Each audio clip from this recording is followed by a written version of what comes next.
रघुनाथ वाघमारे आणि आरकेटी या दोघांचं असतं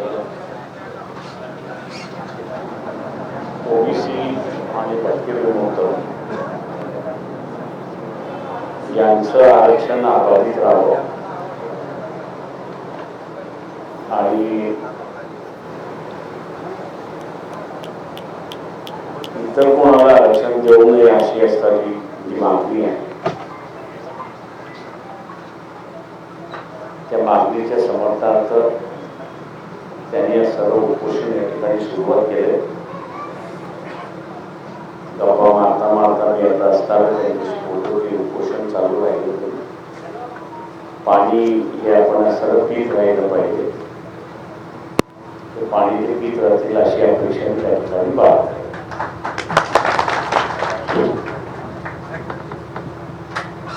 खरं म्हटलं तर शासनाने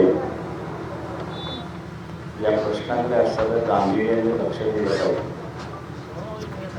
त्याला मला जी काही माहिती मिळते त्या काही जिल्ह्यामध्ये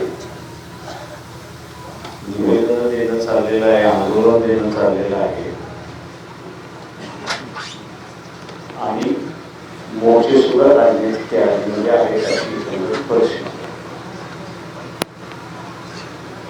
महाराष्ट्रामध्ये सामाजिक सलोखा हा राहिला पाहिजे या दृष्टीने जी पावलं टाकली पाहिजे ती शासनाकडून मला सर्व करताना त्या ठिकाणी दिसत नाही. अनेक वेळा महाराष्ट्रामध्ये मागच्या 5 वर्षामध्ये ओबीसी आणि मराठा समाज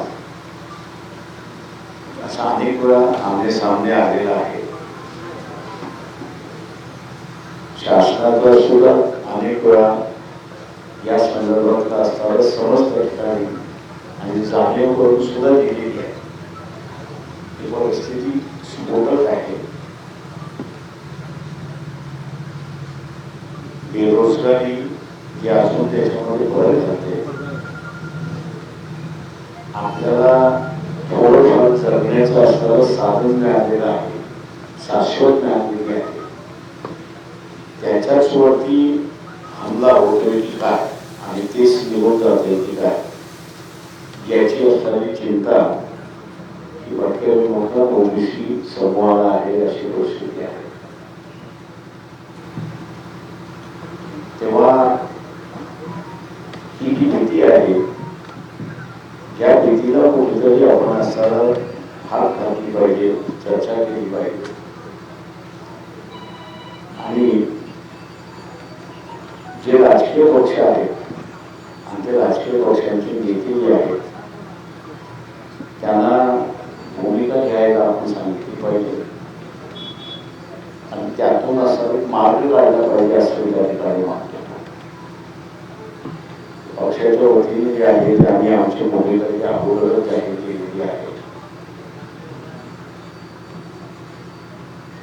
ओबीसीचं असं आरक्षणाचं दाब हे वेगळंच असलं पाहिजे निर्माण केलेला आहे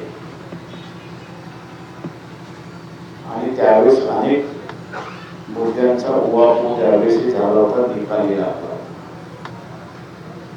मंडळी कमिशन हे असताना 80 साली आलं होतं. आज आपण असताना 2024 मध्ये आहोत.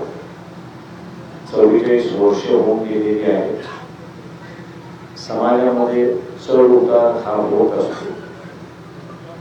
तेव्हा नवा कुठला तरी वर्ग निर्माण होतो ज्याला शासनाच्या मदतीची आवश्यकता असते. ही परिस्थिती लक्षात घेता ज्यांना आवश्यकता झालेली आहे त्यांना कशा पद्धतीने असताना मदत करायची याचा सुद्धा शासनाचा स्वतःचा अधिकार. पण एखादी व्यवस्था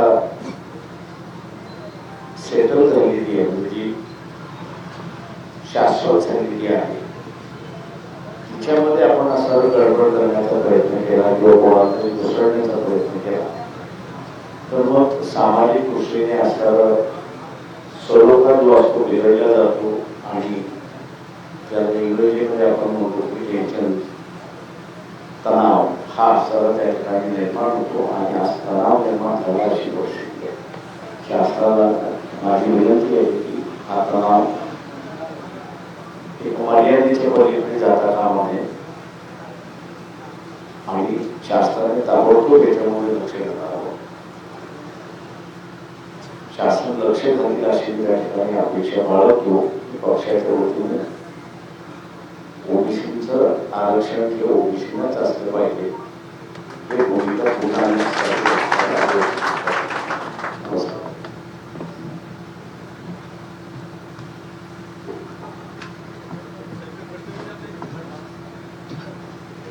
गांभीर्यानं पाहायला हवं अशा पद्धतीनं आता प्रकाश आंबेडकर यांनी आपलं मत नोंदवलेलं आहे. राज्यामध्ये सामाजिक सलोखा राहणं गरजेचं आहे आणि यासाठी सरकारनं आता या आंदोलनाकडे गांभीर्यानं पाहावं असंही प्रकाश आंबेडकर यांनी आपलं मत नोंदवलेलं आहे. तर आपण पाहतोय लक्ष्मण हाके आणि प्राध्यापक वाघमारे यांच्या उपोषणाचा आजचा 8वा दिवस आहे आणि 8व्या दिवशी वडीगोद्री इथं आता प्रकाश आंबेडकर त्यांच्या भेटीसाठी दाखल झालेले आहेत.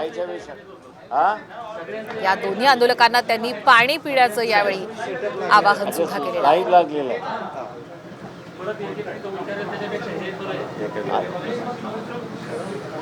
आता माध्यमांच्या प्रश्नांची उत्तरं प्रकाश आंबेडकर देऊ शकतील.